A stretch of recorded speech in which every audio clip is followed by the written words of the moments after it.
What is my hair doing? Oh my goodness. Hey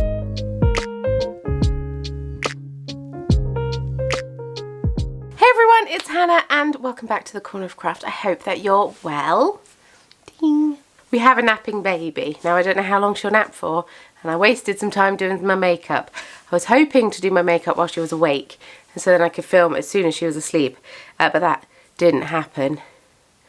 I had a fun battle trying to get some baby porridge in her this morning. She was not having it. Anyway, today I am talking about my goals for 2025, because I asked in last week's video if it was too late for me to do this video, and a lot of you said, no, it's not too late, what are you talking about? So we're rolling with it. I don't have a single scrap of knitwear on. I don't think I have any up here either. Well, that's an error on my part. I've made some notes, both personal and business goals. They all seem a bit sort of frivolous, but at the same time, it's fun to set these goals. I don't know if I'll achieve them. I really want to, but if I don't, that's also fine. And yeah, I'll start with business goals because I feel like, well, I don't know if that is more interesting. To me, that's more interesting. But yes, I would really like to get to 100k on YouTube subscribers. I really, really want to. I've had this channel since May of 2014, and I've been on YouTube, I posted a video on YouTube back in 2006. I know that I did because I was in school uniform, but I think I then deleted it. I don't think that's up anywhere anymore. And then I posted my first YouTube video intentionally on a channel knowing what it was on the 1st of January 2008. So that's quite a long time ago now. I was 17 and very awkward and recorded on my phone and couldn't edit the video. And yeah, weird. I was in my bathroom at mum and dad's house and very odd. Anyway, just sort of introducing myself, and then I did makeup videos for a while and tea reviews, and then started this channel and rolled with it. And it did much better than my other channel. So, yeah, I'd love to hit 100k subscribers. Now, I know the number's a bit frivolous. No. Pointless, I guess, because that doesn't actually matter. How many subscribers you have doesn't actually matter. It's the number of views you get on the video that actually matters a bit more. The number of people seeing your videos matters more than the number of people signed up to see your videos, which does make sense. And because a lot of my subscribers came when I was making a lot of tutorials, a lot of the subscribers that I have don't actively watch my channel anymore, which is disappointing and sad, but at the same time I get it. I've completely changed. Ooh, a big bird. I don't think it was a big bird, I think it was just closer. I'm up in the loft. Yes, I've completely changed the kind of style of video that I do, so I do completely understand that people don't watch my channel anymore, but it would still be fun to grow to 100k subscribers and see if I can get that YouTube plaque. I don't know if I can. I don't know if they look at the amount of viewers that you have or not, but yeah, I've never bought any subscribers or anything like that. This has all been organically grown. It's just my style of video has changed, therefore I have fewer people watching it than I used to have, because I don't do tutorials anymore, because I don't have the time nor the inclination. It was good for when it was, but as for right now, no. So I need to, work out ways to get more views on my channel, which leads me to my next point. I want to consistently post 2 videos a week. One main channel YouTube video, one Patreon video. If I take time off, I will give people a heads up and will pause things where appropriate. But yes, I really want to be consistent with posting. I want to be on here every week, and I really want to make it a thing. I really want to get back to doing studio vlogs, which will hopefully work out once I get into a bit more of a work schedule, which is also in here. And yeah, I really want to invest in making interesting content for you, because I feel like since the tiny one's been born, all I've been doing is sitting and talking in front of a camera. I'm not looking at you, I'm sorry. All I've been doing is sitting and talking in front of a camera, which is all very well and good and is convenient, but it doesn't make for the most interesting content. So I want to bring back studio vlogs, which leads me on to my next point. I really wanted to have a work schedule. I started back at work last week technically, but I was poorly, the tiny one was poorly, I got mastitis, not badly. I've not had the greatest of starts to 2025, I'll be completely honest. I thought that getting back to work would fix a lot of problems that I've been having mentally, and it hasn't done at all. If anything, it's made it worse. So yes, I really want to get into a strict work schedule and work on that, which I think it will work. It will happen, basically. Once I know when Mario is working, once I know how things are going to be and whatnot, hopefully I'll be able to have a bit more of a strict work schedule, because at the moment I'm just kind of squeezing in work whenever I can, which is difficult when I need to make stitch markers, for example, and things like that. But hopefully, with having more of a set work schedule, I'll be able to do studio vlogs again, because I really, really miss them. And I know that you enjoy them as well. After I do East Anglia Yarn Festival, which is the next big thing that I have coming up, I really want to start having monthly ready-to-ship shop updates, both for yarn and stitch markers. Last year, and maybe the year before, I very much dropped off on making stitch markers and focused more on dyeing yarn, because it's easier to do that. It's easier to dye yarn than it is to make stitch markers, and I make more of a profit on yarn than I do on stitch markers. I cannot bead enough to keep myself afloat, but I can dye enough to keep myself afloat. Does that make sense? So I really, really want to get back to having monthly shop updates after East Anglia Yarn Festival is out the way, because that is kind of where I'm focusing all of my stitch marker time at the moment, into doing that. I think doing some ready-to-ship shop updates, at least to start with, whilst we're establishing this routine, whilst we're getting into the swing of things, rather than doing a pre-order collection.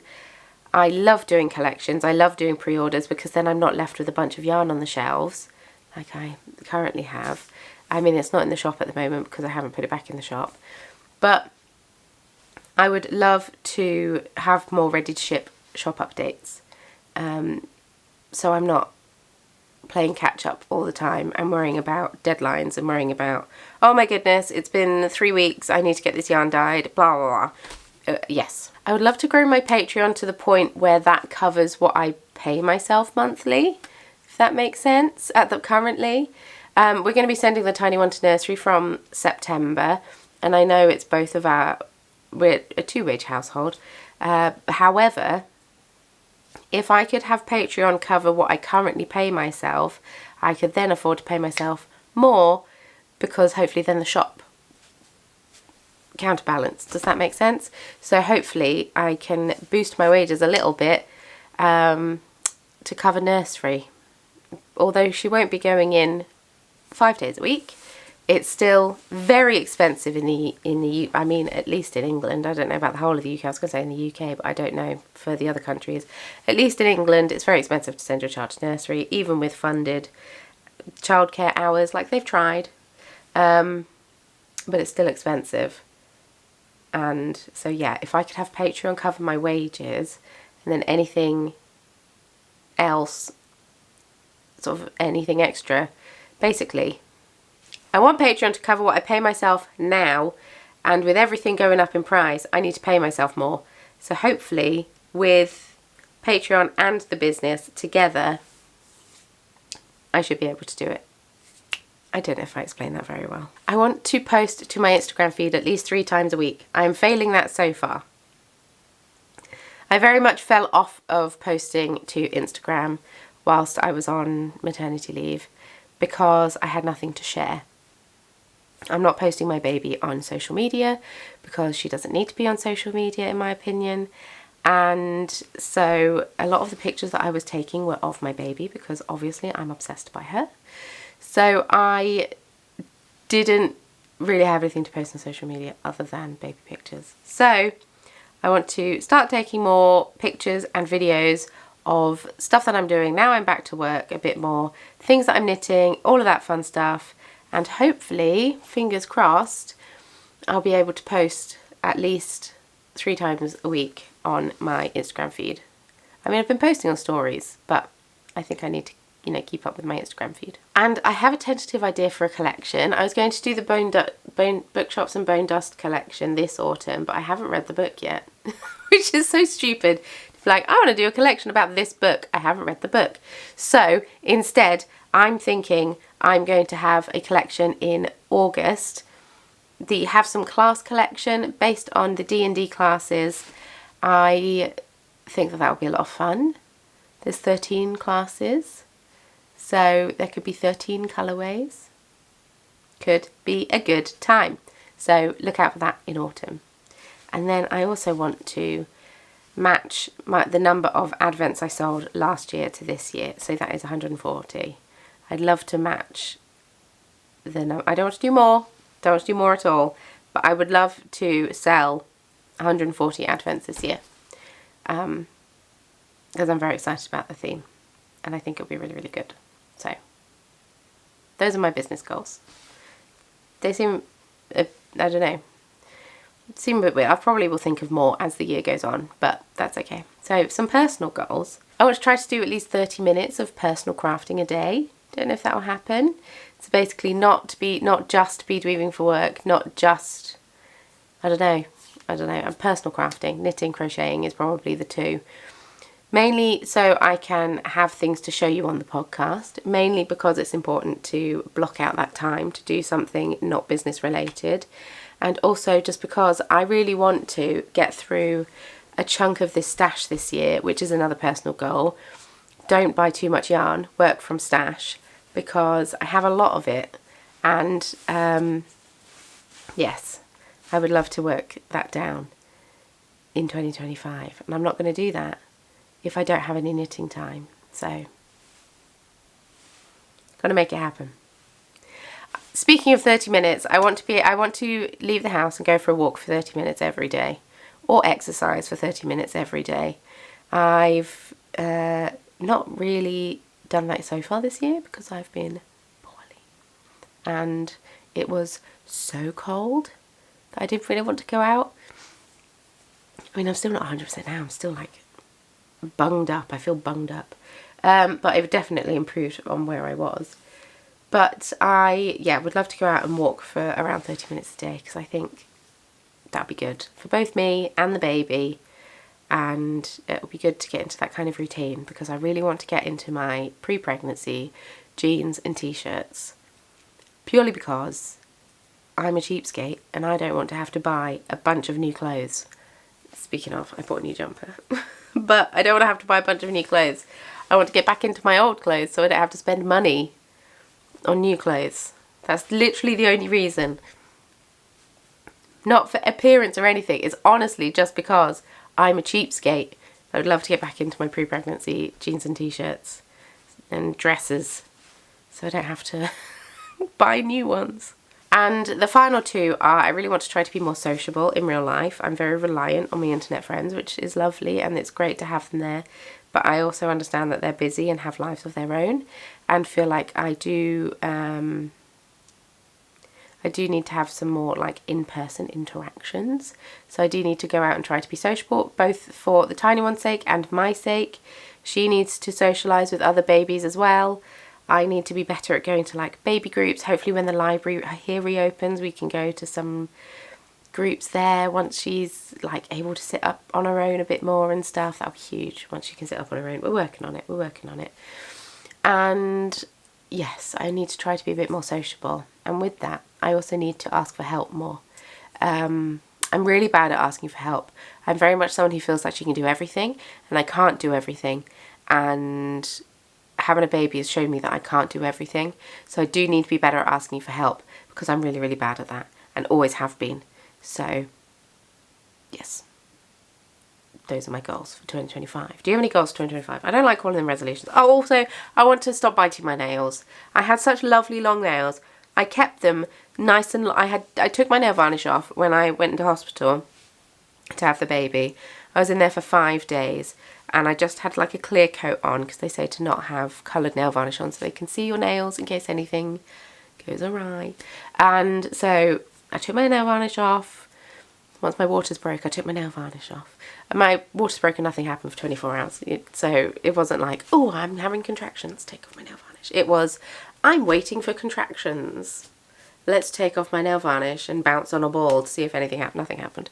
I had to go to hospital. It was a really fun time. Anyway, I was in hospital for 5 days and didn't bite them at all. And after she was born, didn't bite them for a couple of weeks. Mario went back to work, started biting my nails. And I haven't stopped since. And he went back to work 3 weeks after she was born. And I haven't stopped since. So it's partly because she was going to bed the same time that we were going to bed to start with, which meant I didn't have any time where I would be like, cool, I don't need to touch a baby for a chunk of time. I can paint my nails. It was very much, if I paint my nails, oh, I need to pick up a baby. My nails are ruined. But now she's a bit better. I said that we've had a couple of nights in the last week which weren't better. But hopefully, now she's a bit better, I can start painting my nails again and letting them grow out. Because that is how I stop biting. My hands are so dry.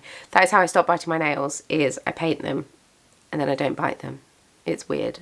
I don't get it. If I can see my nails, I bite my nails. It's stupid. It's so stupid. But I'd love to stop biting my nails. So, do you have any goals for 2025? I don't want to call them resolutions. But please share them in the comments down below. I would love to hear what you would like to work on. Are you having a stash down? You having a stash down? You can have a stash down and buy yarn. That's also fine. I sell yarn. Therefore, I can't discourage you from buying yarn. But, yeah. Do you have any personal goals, business goals, life goals? Anything exciting coming up in 2025? Please let me know in the comments down below. I would love to hear from you. And, yeah, I will love you and leave you before the tiny one wakes. I'm not going to check the monitor because if she's awake, that will now distract me for the end of the video. So I'm just going to talk to you. Thank you so much for watching. I hope that you enjoyed it. If you did, please feel free to subscribe, give this video a thumbs up. And if you hated it, you can give it a thumbs down and let me know why. That's also perfectly acceptable. If you've made it this far, leave a walking emoji. Because I want to do walking. Leave a walking emoji in the comments down below. That would be lovely. Be part of the secret club. If you don't want to, that's also fine. And I think that's everything I have to say. If there are any particular videos that you'd like to see from me, please let me know. I have a few ideas stored up, but if there's anything in particular that you're like, I really wish that Hannah made a video on this, feel free to message me or leave a comment letting me know, and I can make that happen. Because I can't make a video if I don't know you want the video, you know. I'll go now. Thanks so much for watching. Thank you for being here. Thank you for being amazing. You're a fantastic person. Don't let anyone tell you otherwise. And I'll see you very soon in my next video. Bye.